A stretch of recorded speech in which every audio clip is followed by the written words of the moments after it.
Live from Rajya Sabha, let's have a look on it. Supplementary, Sri GVL Narasimha Rao. Thank you, sir. Honorable Minister has clarified that there is ample supply of fertilizers to Andhra Pradesh and there has never been a shortage. First of all, I'd like to compliment the government for ensuring supply throughout the country of all categories of fertilizers. My question to Honorable Minister is, why is there a perception of even shortage when there has indeed not been any shortage? Because there are some media reports which have led to this kind of a question. I'd like to ask the Honorable Minister, is there any communication gap between the requirements and actual supply? Right. Sir, Honorable Chairman, sir, there are several issues with regard to demand of fertilizers that depends upon various factors like rainfall, area under irrigation, and crop pattern and other things. But each and every year, the Government of India, the Agriculture Department, in consultation with the state governments, we will plan how much fertilizer is required for each season, and accordingly this will be supplied, sir. Of course, since last 2 years, you know very well that there is excess rains, almost all the irrigation channels and including reservoirs are full. And even during cold period, sir, 25% more fertilizer has been supplied to the state, sir, even during the cold period. Right. How difficult it was, everybody should understand. Because if one man is infected with in a factory, then the whole factory has to be shut. Even in the ports, sir, the loaders, if there is any one infection of COVID, then there will not be the loading and unloading will be improper. But in spite of that, sir, this is the only one sector that has a growth of 3.7% agriculture growth, and that has been done because of this fertilizer supply. Right. Compliments to you and your ministry. Next question.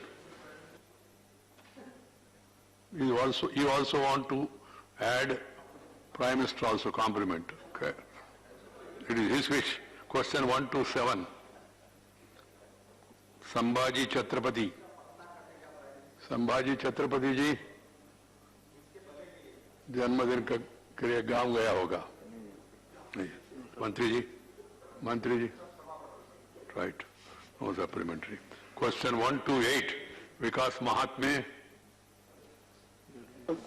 Gallery 1 Rajya Sabha gallery 1 हाँ question 128 मंत्री जी supplementary 1 sir thank you sir I want to ask ये जो soil के samples लिए जाते हैं उसमें जिससे सॉइल हेल्थ कार्ड बनते हैं तो उसको वैज्ञानिक तरीके से उसका सैंपल लेना चाहिए, लेकिन हम यदि जमीनी तौर पर देखें तो वह वैज्ञानिक तरीके से नहीं होता है। सॉइल वेरिएबिलिटी और procedure to follow sample collection वो नहीं होता है, उसकी वजह से गलत सुझाव दिए जा सकने की संभावना है। और जिस तरीके से ये यदि हम सॉइल वेरिएबिलिटी वगैरह कंसीडर नहीं करेंगे तो इससे परेशानी भी है।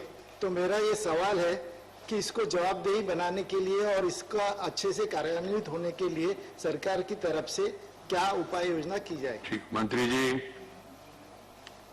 माननीय सभापति महोदय, माननीय सदस्य ने सॉइल हेल्थ कार्ड के विषय में जिज्ञासा जो उठाई है, उनका ये पूछना था कि जो सैंपल कलेक्शन की विधि हो रही है वो साइंटिफिक वे से नहीं हो रही है। मेरा ये मानना है सर कि सॉइल हेल्थ कार्ड ये सब्जेक्ट माननीय प्रधानमंत्री जी ने गुजरात में मुख्यमंत्री जी के तौर पर लागू किया था और तब से लेकर जब उन्होंने 14 में प्रधानमंत्री के कार्यकाल में पूरे देश में इसको लागू करने का प्रयास किया है। 11 करोड़ किसानों को सॉइल हेल्थ कार्ड इश्यू करने का एक बहुत बड़ा कार्यक्रम हुआ है। इतने विशाल पैमाने पर जब कोई प्रोजेक्ट हाथ पर लिया जाता है तो सॉइल टेस्टिंग के लिए जो नमूना लिया जाता है वो जिस जमीन से लेना होता है उसमें कितनी ऊंडाई से लेना, कितनी मात्रा में लेना, इनका सारे प्रोटोकॉल तय किए हुए हैं। आईसीआर ने उनके मानदंड बनाए हुए हैं।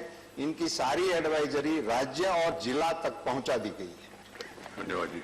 Question 1 to 9, second supplementary Vikas Mahatme. Yes, thank you sir. मैं धन्यवाद देना चाहूँगा। और मंत्री जी, ये जो सॉइल हेल्थ कार्ड है वो बहुत उपयुक्त है, लेकिन इसमें और इंडिकेटर्स हम बढ़ा सकते हैं क्या, जिससे और किसान को लाभ होगा? जैसे कि मॉइस्चर रिटेंशन, कितना पानी वो जमीन पकड़ के रख सकती है, microbial activity, micro nutrients, texture, ये सभी यदि क्राइटेरिया हम सॉइल हेल्थ कार्ड में डालेंगे तो किसान को ज्यादा लाभ होगा। तो मेरा सरकार से ये सवाल है कि क्या यह इंक्लूड करने की अभी कोई स्कीम है, योजना है? मंत्री जी। माननीय अध्यक्ष जी, सॉइल हेल्थ कार्ड का प्रयोजन मुख्यतः इसलिए है कि किसान को ये पता लगे कि उनकी जमीन किस पाक के लिए उपयुक्त है, उसकी जमीन में कौन सी चीज की कमी है जिसको वो खाद के साइंटिफिक प्रयोग से उसकी पूर्ति कर सके। ये दोनों चीजों का जितना आवश्यक है वो प्रोटोकॉल में अभी डाल दिया है। फिर भी ये माननीय सदस्य जी जो बता रहे हैं, वो विकास जी से मेरा अनुरोध है कि आप जो भी आप सजेशन देना चाहते हैं, और आप अभ्यास करने वाले सांसदों में से एक हैं, ये बड़ी खुशी की बात है और आपका कंसर्न है, आप राइटिंग में हमें दीजिए। हम संबंधकर्ता हमारे आईसीआर के साथ इस इश्यू को संबंधित अधिकारियों के बीच में चर्चा करके जरूरत पड़ने पर उस विषय पर विचार जरूर करेंगे। अच्छा जी। Next question number 1 to 9, Shrimati Chhaya Verma, Lok Sabha. 1 to 9 sir. मंत्री जी। उत्तर सभा पटल पर रखा है, लोकसभा से बोल। राइट। नरेंद्र सिंह जी। नहीं, कौन? कैलाश चौधरी जी कर रहे हैं सर। ठीक। ओके। सप्लीमेंट्री छाया जी। सप्लीमेंट्री। सर, मंत्री जी ने बहुत लंबा चौड़ा जवाब दिया है। मेरा सीधा सवाल है मंत्री जी से, मैं पूछना चाहती हूँ प्लीज। कि कृषि में लागत अधिक है लेकिन आमदनी कम हुई है। कृषि उपकरण जैसे ट्रैक्टर में पहले 12% जीएसटी था, 25% जीएसटी है। डीजल का मूल्य बढ़ा है। मैं माननीय मंत्री जी से जानना चाहती हूँ, क्या पहले केरोसिन राशन कार्ड में मिलता था, क्या उसी प्रकार अब इस कृषि में डीजल को राशन कार्ड में और कृषि उपकरण को राशन कार्ड में कम दर पर उपलब्ध कराएंगे क्या, ताकि किसानों को कम रेट पे सामान मिले? मंत्री जी। माननीय सभापति महोदय जी। बैठ के बोलिए मेरा जी। माननीय सभापति महोदय जी, माननीय सदस्य जी ने जैसा विषय रखा है, तो इस दृष्टि से जैसा कि क्वेश्चन ये था कि इनका डबल इनकम का विषय था और किसानों की लागत को लेकर इश्यू है, तो इसके अंदर मेरा ये कहना है कि प्रधानमंत्री जी ने सबसे पहले तो किसान के लिए जो डबल इनकम करने का सोचा और उसके अंदर डबल इनकम के लिए लक्ष्य भी निर्धारित किया, 2022 तक उसको पूरा करना है। और उसके अंदर सबसे महत्वपूर्ण जो चीज है वो ये है कि इसके अंदर किसान की लागत कैसे कम हो, उत्पादन में कैसे वृद्धि हो, इन सारे विषयों को लेकर जिस तरह से इनका इश्यू है कि इन्होंने रखा है कि डीजल के अंदर सब्सिडी का बात रखी है, मेरा यह कहना है कि डीजल के अंदर भी सब्सिडी का जब ये योजना प्रारंभ की थी, प्रारंभ में उस समय जब ये लगभग 2009 में तो ये योजना सब्सिडी डीजल के अंदर प्रावधान किया गया था, तो उसके अंदर उस समय जहां सूखा क्षेत्र है और फसल को जब बोया जाता है तो उस समय अगर 15 दिन तक कोई बारिश नहीं होती है तो उस समय उसमें सब्सिडी का विशेषकर प्रावधान किया गया और जिसकी वजह से उसमें राज्य सरकार का भी पार्ट रहता है। तो राज्य सरकार की वहां से मांग आती है और उसके बाद में उसको दोनों का भाग होता है, तो इसलिए राज्य सरकार की तरफ से वहां से जब आता है तो उसमें सब्सिडी का ये प्रावधान उसमें विशेष डीजल के अंदर भी छूट की गई है। कुल मिलाकर मेरा ये कहना है कि सब्सिडी के तौर पर बात करें तो कुल मिलाकर मेरा ये कहना है कि जब किसान को आवश्यकता होती है उस समय चाहे डीएपी हो चाहे यूरिया के अंदर हो तो उसमें सब्सिडी का प्रावधान किया गया है। सेकंड सप्लीमेंट्री बताना चाहता हूँ यूरिया के अंदर भी सेकंड सप्लीमेंट्री। हाँ चाहे जी। सर मेरा सेकंड सप्लीमेंट्री है। किसानों की आय पिछले 5 वर्षों में 1.5 गुनी करने की बात बजट में आया है। बाहर 2 गुनी की बात करते हैं, 2 गुनी किसानों प्रति व्यक्ति आय किसानों की बढ़ाएंगे ऐसा कहते हैं, लेकिन मेरे पास जवाब है, रिकॉर्ड है सर। इसमें किसी भी राज्य में पिछले 5 वर्षों में कितनी आय बढ़ी प्रति व्यक्ति, वो मैं जानना चाहती हूँ। कहीं बढ़ी नहीं है सर, आपका ही रिकॉर्ड है। ओके मंत्री जी।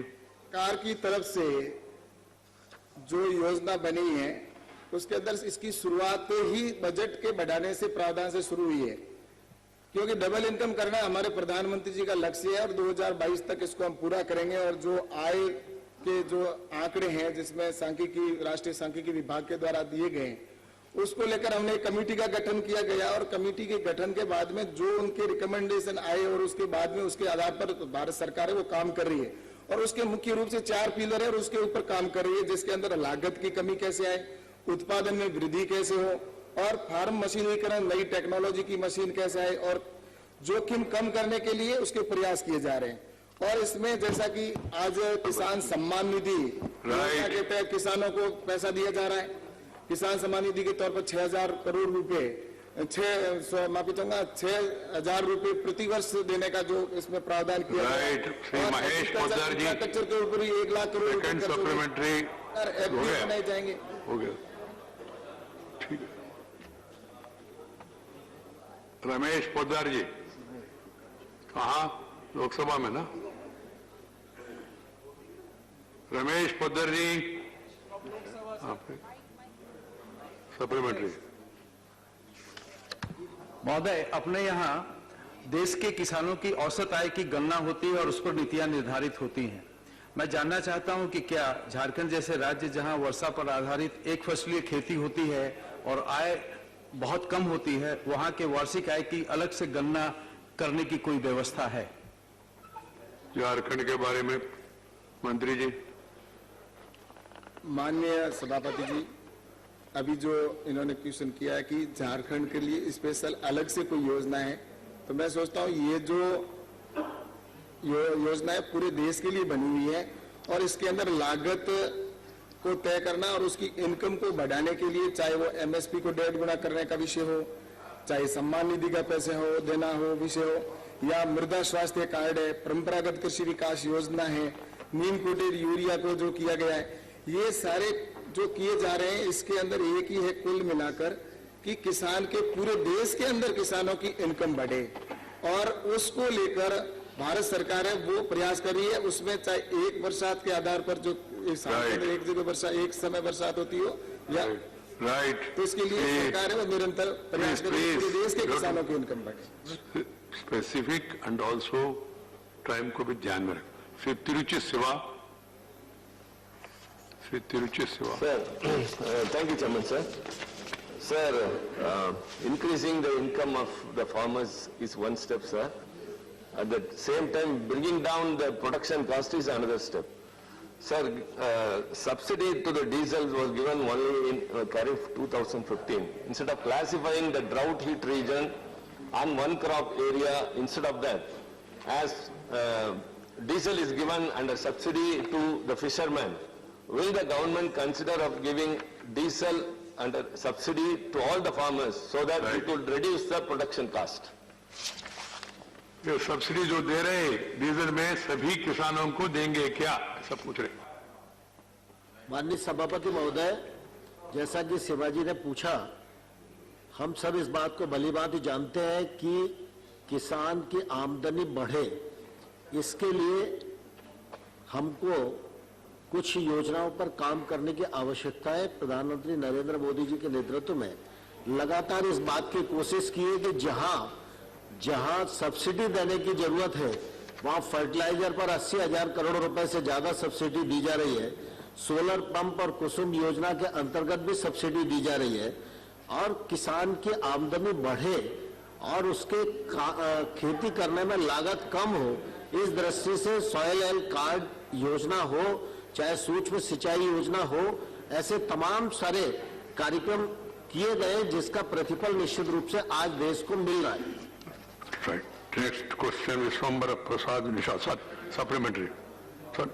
सप्लीमेंट्री जिसे जानना चाहता हूं, क्योंकि किसान की लागत ज्यादा लगती है और उसको आय कम होती है। सरकार करे हम आय दूनी करेंगे। हमारे बुंदेलखंड में तो किसानों की फसल ही जानवर गाय अन्ना जो चल जाते हैं उससे नुकसान होता है। मैं माननीय मंत्री से जानना चाहता हूं, मैं बधाई दूंगा, उत्तर प्रदेश में अखिलेश यादव जब मुख्यमंत्री थे उन्होंने नहरों का पानी और ट्यूबवेल का पानी फ्री किया था, जिसके कारण किसान की आय बढ़ी है। क्या पूरे देश में अखिलेश यादव सरकार की तरह जो है नहर का पानी और ट्यूबवेल का पानी फ्री करने के लिए करेंगे, जिससे कि किसानों की आय दूनी हो? मंत्री जी, माननीय सभापति जी, इन्होंने जैसा विषय रखा है, लेकिन हालांकि ये इस क्वेश्चन से संबंधित नहीं है, लेकिन उसके बावजूद मैं ये कहना चाहूंगा कि प्रधानमंत्री जी की इच्छा है कि पूरे देश के अंदर किसानों को, चाहे वो पानी की दृष्टि से हो, चाहे विद्युत की दृष्टि से हो, वो हर सुविधा उपलब्ध करवाना, जिससे कि किसान को लाभ मिले और किसान की इनकम बढ़े। तो मेरा ये कहना है कि किसान के लिए नरेंद्र मोदी जी की सरकार ने जो काम किया, उसी तरह ये जो आज कृषि के 3 कृषि के कानून जो आए हैं, बिल आए हैं, ये भी किसान की इनकम को बढ़ाने के लिए किए गए हैं। तो कुल मिलाकर प्रधानमंत्री जी की सोच है कि किसान की इनकम बढ़ाने के लिए वो हर समय प्रयास किया जाए, जो भारत सरकार है वो कर रही है और आगे भी निश्चित रूप से किसानों के हित के लिए। Question 130 Shri Surendra Singh Nagar. Number 1 sir. गैलीवन। Question number 130। मंत्री जी,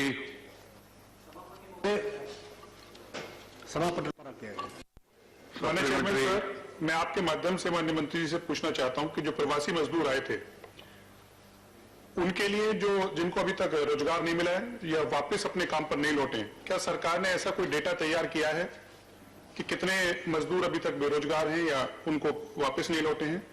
और इनके लिए प्रधानमंत्री कल्याण अन्न योजना जो बनाई है सरकार ने, उसको बढ़ाकर इसका लाभ उन्हें दिया जा सके, सरकार क्या इस पर कोई विचार कर रही है? मंत्री जी।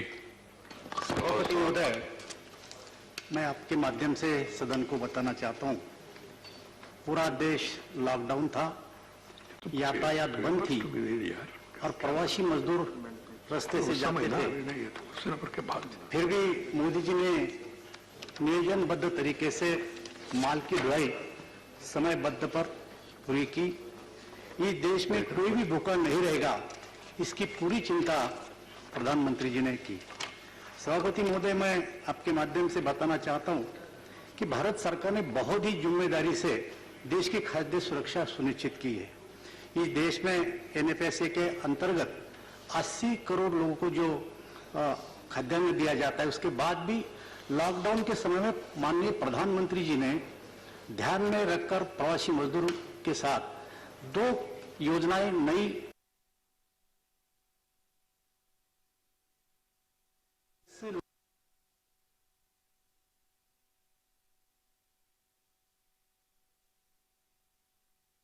मजदूर थे, 8 लाख मीट्रिक टन धान्य उसमें दिया गया। Second supplementary. मैं आपके माध्यम से माननीय मंत्री से जानना चाहता हूं कि क्या प्रधानमंत्री गरीब कल्याण अन्न योजना को बढ़ाने के लिए राज्य सरकारों ने कुछ अनुरोध किया है? अगर अनुरोध किया है तो सरकार उस योजना को बढ़ाने पर राज्यों के उस अनुरोध को विचार कर रही है? सभापति महोदय, प्रधानमंत्री गरीब कल्याण योजना जो है वो इसी समय के लिए लागू गई थी, इसके बाद कोई बढ़ाने का सरकार पर प्रस्ताव नहीं। Right. Shri Ramchandra Jangra, sitting in Lok Sabha. Ramchandra Jangra ji, please आवाज बैठ के बोलिए। धन्यवाद सभापति महोदय, मेरे इस संबंध में पूरक प्रश्न है मंत्री महोदय से। Mike please, secretary general afterwards please take up with Lok Sabha, something is wrong with the system. आवाज नहीं आ रही ठीक। मेरा अनुरोध है मंत्री महोदय से कि पब्लिक डिस्ट्रीब्यूशन सिस्टम में जो अनाज जाता है वो बहुत बार बहुत ही सड़ा गला और खाने के लायक नहीं होता है। तो कई बार ऐसी भी वीडियो वायरल होती है जब गोदाम के अंदर पानी की बौछार करके अनाज को भिगोया जा रहा है। ये बहुत ही जघन्य अपराध है, जनता के सेहत से खिलवाड़ करना। तो मैं मंत्री महोदय से जानना चाहूंगा कि इस संबंध में ऐसे अपराधी जो लोग हैं उसको जघन्य अपराध की श्रेणी में लाने की कोई योजना है? ठीक है, ओके मंत्री जी। महोदय, आज की तारीख में जितना भी अनाज प्रोक्योरमेंट होता है उसका रख रखाव का पूरा बंदोबस्त सरकार के पास है और मुझे ऐसा लगता है कि 2014 के बाद ऐसा कोई सड़ा अन्न इस माध्यम से नहीं दिया गया। इसकी चिंता सरकार भी बार बार करती है। श्री राकेश सिन्हा। महोदय, पहले मैं सरकार को बधाई देना चाहता हूं कि लॉकडाउन के दौरान सरकार ने प्रधानमंत्री गरीब कल्याण योजना के तहत माइग्रेंट वर्कर्स को बहुत राहत पहुंचाई। मेरा एक सवाल है कि ट्राइबल बेल्ट में, खास करके मेघालय, मणिपुर जैसे ट्राइबल बेल्ट में पब्लिक डिस्ट्रीब्यूशन सिस्टम को और दुरुस्त करने के लिए, जिससे कि ट्राइबल की जो एरियाज हैं जिसके कारण पब्लिक डिस्ट्रीब्यूशन सिस्टम वहां तक नहीं पहुंच पाता है, उनकी दूरियां बहुत होती हैं, क्या सरकार कोई दुरुस्त करने के लिए कोई कदम उठा रही है? धन्यवाद। महोदय, जहां पर दूर दराज एरिया में ऐसा खाद्यान्न नहीं सप्लाई किया जाता है, सरकार पूरी तरह से उसकी चिंता करती है। अगर आज तक तो हमारे रिकॉर्ड पे सभी जगह पे समयबद्ध तरीके से गया है, लेकिन ऐसी कोई शिकायत तो सरकार उसकी चिंता जरूर करेगी। Subhash Chandra Bose, Lok Sabha. Subhash Chandra Bose. Honorable Chairman, sir, an amount of rupees 4,282 crores is pending from Government of India to Andhra Pradesh state towards this rice subsidy under Pradhan Mantri Garib Kalyan Anna Yojana. My question is, I would like to know from the Honorable Minister whether the government has issued instructions for immediate release of the dues to the state of Andhra Pradesh. Right. Andhra Pradesh सरकार को 4,000 करोड़ रुपया ये प्रधानमंत्री गरीब कल्याण योजना के अंतर्गत pending है, ऐसा बता रहे। आप बताइए। महोदय, सम्मानित सदस्य को मैं आपके माध्यम से कहना चाहता हूं कि हर सरकारें जो अपने देय राशि है उसका बिल जब सबमिट करती है, यूटिलाइजेशन सर्टिफिकेट देती है, अगर आंध्र प्रदेश सरकार ये पूरी यूटिलाइजेशन सर्टिफिकेट या उनके डॉक्यूमेंट देंगे तो सरकार पैसे देने में तैयार है। Once you receive utilization certificate, you will release the money. This is what. The government has already been submitted. Right. Okay, he's saying already submitted. देख लीजिए. Please look into that. Next, 131. Srimati Priyanka Chaturvedi. Yes, sir. Lok Sabha. You have shifted here. Srimati Priyanka. I don't know if yes, my mic is working. So I have a very specific question. Supplementary. I had asked a very specific question to the minister with regards to COVID vaccines exported and its value. What I have got from him is a list of all the vaccines that have been exported. So can he specifically give me an answer to the vaccines relating to COVID exported and its value? He and she should not be used. Okay, sir. Minister, honorable member, like that. All right, sir. Please. Chairman, sir, as I very clearly said in my answer in the first line itself, there is no such category as COVID vaccine in the harmonized system HSN codes, and therefore for the Commerce Ministry to come out with a new code for only one type of vaccine is not really what our job is. All vaccines that are exported under one HSN code. I've given the full details. Right. However, for the benefit of the honorable member, I'd like to share with her that these vaccines, the COVID vaccines, have only started in January. It's not as if the earlier data that I've given, and I've honestly given all the data of vaccines that we are exporting, they started only in January. And the honorable member will see that there's not been any significant increase in the export of vaccines between October, November, December, January. In fact, only in the single vaccine, there has been an increase, and that is about $50 million. It's a very small amount. Right. We are taking care of the domestic requirement, and based on that, to friendly countries, we are giving some vaccines. Second supplementary. So that is... Time is... To the Honorable Minister, I'd like to ask, what are the vaccines that have been exported under Vaccine Maitri initiative, which I applaud, vis-a-vis the ones which are commercially placed and are commercial exports? Right. The value. Thank you. Honorable Chairman, sir, the Covishield vaccines made by Serum Institute, Pune, up to 8th of February, against Government of India grant, we have given 6,27,000 vials which relates to 62 lakh 70,000 doses valued at 12 crore 125 crore 40 lakh 125 crore 40 lakh rupees FOB value worth of vaccines have been given against grant, and the export of only the COVID vaccine so far is about 10 lakh 50,000 through paid exports vials, 1 crore 5 lakh doses, and 213 crore 32 lakh 65,940 rupees against the paid exports. Right. Therefore, the total exports is about 338 crore rupees worth of COVID Thank you. vaccines. Question 131, Dr. Fauzia Khan, Lok Sabha.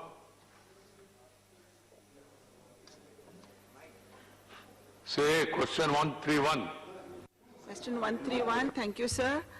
Sorry. My question is there any target schedule or plan of vaccination to every citizen of India?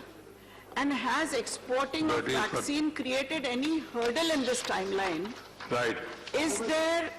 Will the government conduct this vaccination mission on the model of the polio vaccination? Please, mark time, which keep the was time in mind. House to house. Honorable Chairman, sir. Obviously, the Health Ministry is working along with all the states. The Honorable Prime Minister has also interacted with all the states, but the highest priority given by the government is to our healthcare workers and the frontline workers. You can wait if at all there is anything more. Now, the discussion of budget continues. I would like to tell honorable members that the time available for us is known to all of you. By 2 o'clock, we have to complete, and the minister has to respond, give reply from 2 o'clock onwards. There is not going to be any changes in this schedule. I appeal to all, please cooperate and see to it that you consume the time that is allotted to you. Yes, today it is, see, Anurag